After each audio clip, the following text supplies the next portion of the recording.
2000 कोटींच्या ST घोटाळ्याची चौकशी आता सुरू झालेली आहे। आताची महत्त्वाची बातमी आपण पाहतोय। एसटी घोटाळ्याच्या चौकशीला सुरुवात झालेली आहे। 2000 कोटींच्या एसटी घोटाळ्याची चौकशी सुरू झाली आहे। तत्कालीन सीएमना अंधारात ठेवून निविदेमध्ये फेरफार केलेला होता आणि त्या संदर्भात आता देवेंद्र फडणवीसांनी आदेश दिला आणि चौकशीला सुरुवात झाली आहे। मुख्यमंत्री देवेंद्र फडणवीस यांच्या आदेशानुसार आता चौकशीला सुरुवात झाली आहे। या चौकशीतून काय नेमकं समोर येतं हे पाहणं महत्त्वाचं आहे। निविदा प्रक्रियेची सर्व कागदपत्र सादर करण्याचे आदेश महामंडळाला देण्यात आलेले आहेत। आताची महत्त्वाची बातमी आपण पाहतोय।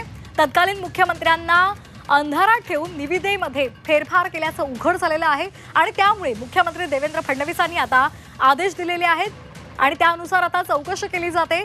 निविदा प्रक्रियेची सर्व कागदपत्र सादर करा असे आदेश महामंडळाला देण्यात आलेले आहेत। 2000 कोटींच्या एसटी घोटाळ्याची चौकशी सुरू झाली। आता या चौकशीतून नेमकं काय समोर येतं हे पाहणं महत्त्वाचं ठरणार आहे।